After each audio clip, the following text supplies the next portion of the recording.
Assalamualaikum warahmatullahi wabarakatuh. Perkenalkan, kami dari kelompok 12 mata kuliah Fisiologi Hewan yang beranggotakan saya sendiri, nama saya Nancy, serta rekan saya Roza Amalia dan Nurfaliza, dengan dosen pengampu Asis Prof. Dr. Hajah Nevrita MPD MSI. Pada kesempatan kali ini kami akan membahas materi tentang sistem gerak aktif vertebrata dan invertebrata. Apa itu sistem gerak? Sistem gerak salah satu ciri dikatakan makhluk hidup, yaitu dapat bergerak atau berpindah dari satu tempat ke tempat lain. Contohnya, burung berpindah tempat dengan cara mengepakkan sayapnya sehingga dapat terbang di udara. Atau bisa juga ikan yang berpindah tempat dengan cara berenang di dalam air dengan bantuan ekor dan siripnya.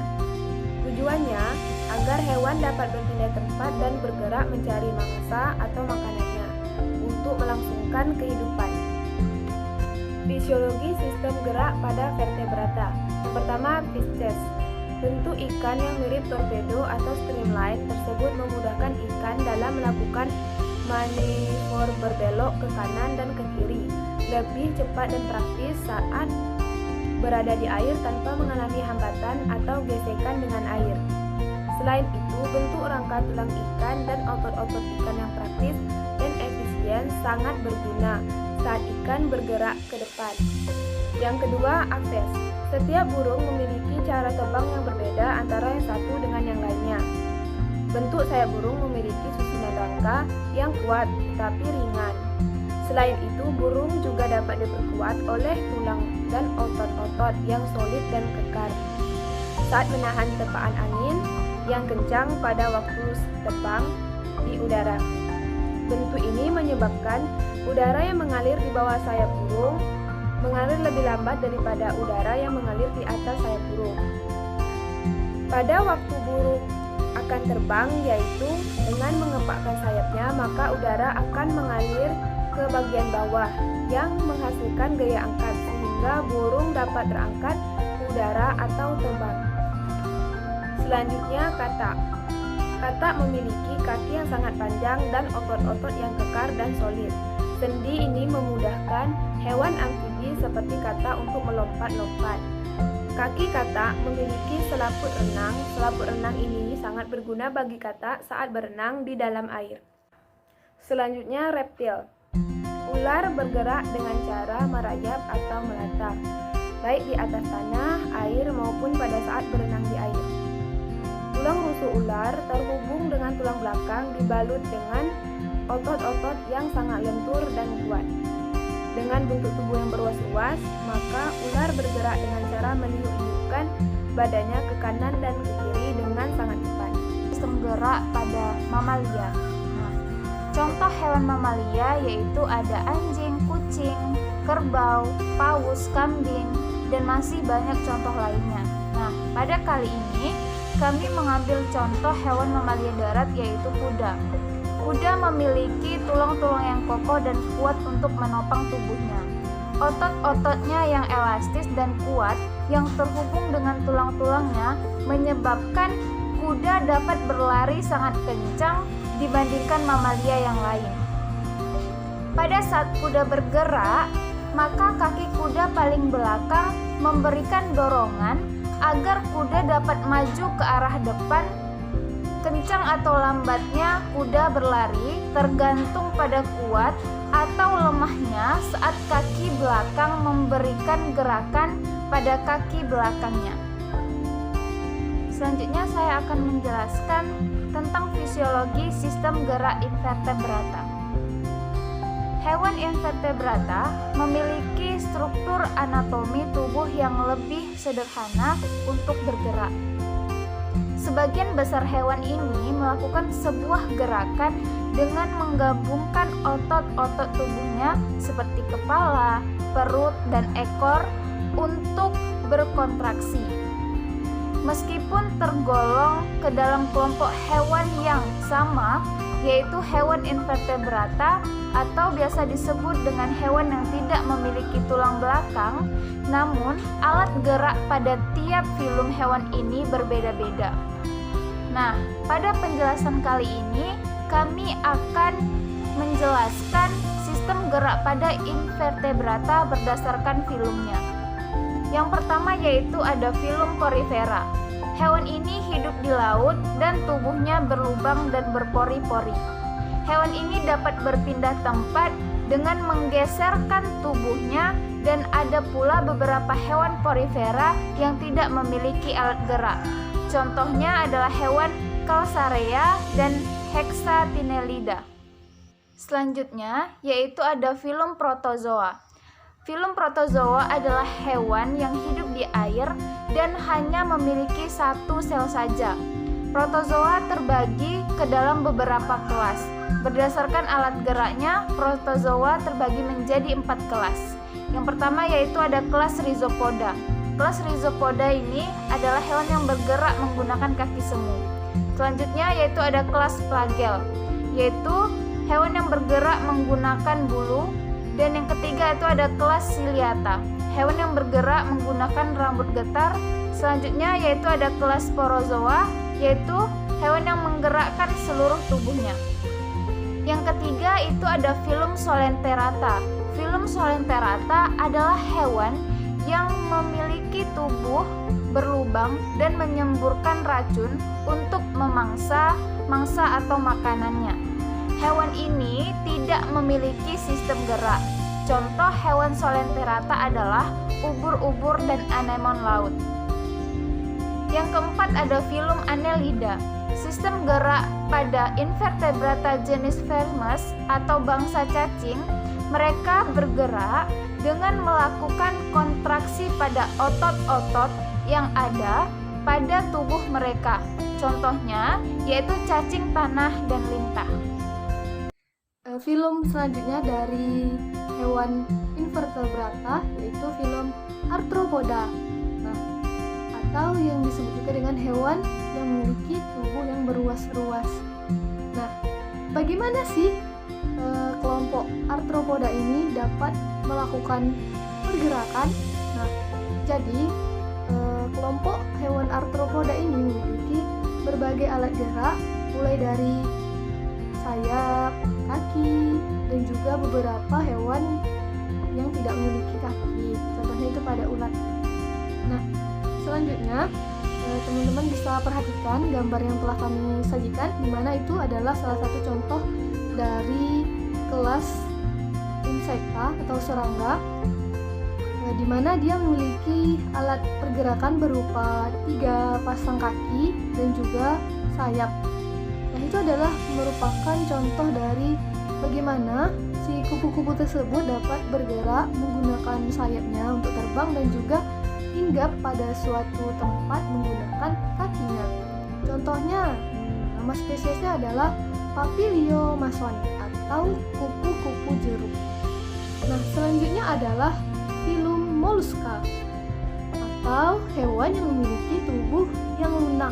Nah, umumnya karena dia lunak, maka dia memiliki yang namanya pelindung. Pelindungnya adalah cangkang. Nah, kecuali pada kelompok kelas Cephalopoda. Nah, kita bahas dulu teman-teman bahwa pada alat geraknya itu berbeda-beda pada tiap kelasnya tersebut. Nah, contohnya yang Nufa sebutkan bahwa Cephalopoda ini dia memiliki pergerakan alat geraknya itu berupa kepala. Nah, kepalanya ini dapat mengarahkan dia kemana dia akan bergerak. Nah, selain kepalanya ini, dia juga dibantu dengan yang namanya tentakelnya. Nah, selanjutnya selain contohnya pada itu gurita dan juga cumi-cumi, selanjutnya ada contoh cephalopoda lainnya adalah Nautilus. Nah, dia juga menggunakan tentakel untuk dapat bergerak di laut atau di air. Nah, selanjutnya adalah kelas Gastropoda atau kelas siput. Nah, teman-teman bisa perhatikan bahwa dia memiliki perut sebagai alat pergerakannya. Kakinya itu di bagian bawah, perutnya itu. Nah, jadi teman-teman bisa perhatikan ya, kalau siput ini berjalan, dia juga memiliki kekhasan, yaitu berupa lendir, di mana saat dia bergerak, maka cairan lendirnya ini dapat membantu dia menempel pada tempat yang licin.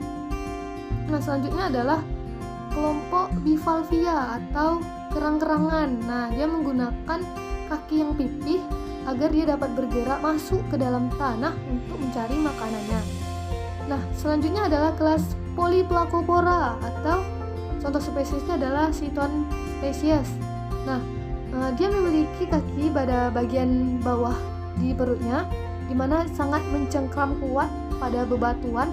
Nah, jika kakak-kakak dan teman-teman berjalan ke tepi pantai dan melihat ini, Chiton spesies ini, maka ketika kita ingin melepaskannya, maka dia akan sangat sulit dilepaskan karena dia sangat menempel kuat pada substratnya.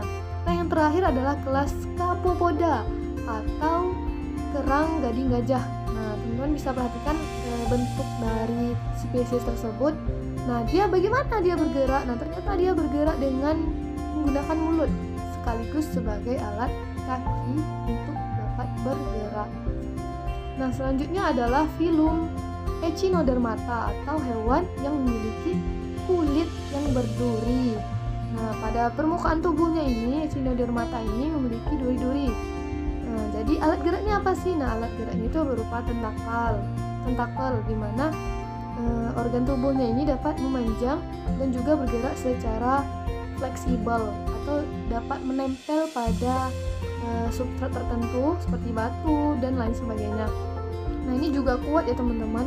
Contohnya adalah Astropecten irregularis atau contoh spesies dari bintang laut. Nah, selanjutnya adalah filum Platyhelminthes atau cacing pipih. Nah, kakak-kakak dan teman-teman sudah perhatikan pada slide sebelumnya atau penjelasan sebelumnya bahwa alat gerak itu berupa ada yang kaki, ada yang sayap. Nah, lain halnya dengan Platyhelminthes yang tidak memiliki kaki dan juga sayap, dia melakukan pergerakan menggunakan kontraksi otot-otot tubuhnya. Nah, jadi dia dapat bergerak menggunakan kontraksi otot-otot tubuhnya tersebut. Nah, contohnya adalah Planaria spesies. Nah, selanjutnya adalah filum Nemathelminthes atau cacing gili. Nah, sama halnya dengan Platyhelminthes, di mana dia tidak memiliki kaki ataupun sayap, maka dia menggunakan kontraksi pada otot-otot tubuhnya agar dia dapat melakukan pergerakan. Nah, jadi selain itu dia memiliki bentuk tubuh yang dapat memanjang dan juga memipih sehingga dia dapat melakukan pergerakan yang bolak-balik atau maju mundur gitu. Contohnya adalah Ankylostoma duodenale atau cacing tambang. Nah, selanjutnya, pengetahuan umum. Nah, mungkin ini terkait dengan malfungsi atau kelainan pada sistem gerak hewan vertebrata. Apa sih namanya? Nah, yang pertama itu adalah bovine ephemeral fever atau BEF. Nah, jadi ini adalah suatu penyakit yang ditularkan oleh serangga kelompok Arthropoda, di mana dia menyerang sapi yang ditandai dengan gejala seperti demam mendadak dan juga kaku pada persendian. Nah, kakak dan teman-teman bisa kita garis bawahi kata kaku pada persendian. Nah, sendi di sini adalah contoh dari bergeraknya suatu makhluk hidup gitu. Jadi, jika sendi kita kaku, maka kita juga tidak dapat bergerak gitu. Nah, ini adalah suatu malfungsi pada sapi. Nah, selanjutnya adalah black flag atau radang paha. Nah, penyakit ini disebabkan oleh bakteri, namanya itu adalah Clostridium sauveus, di mana dia menyerang paha domba dan juga sapi.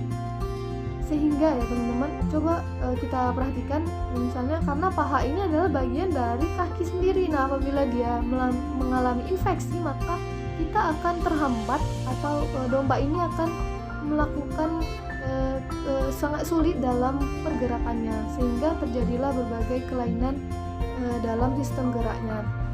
Nah, selanjutnya, ternyata sudah habis penjelasan dari kelompok kami terkait sistem gerak pada hewan vertebrata dan juga invertebrata. Terima kasih kami ucapkan kepada kakak-kakak dan teman-teman yang telah menyaksikan presentasi kami. Apabila terdapat kesalahan dan kekurangan murni dari kami akhiri dengan wassalamualaikum warahmatullahi wabarakatuh.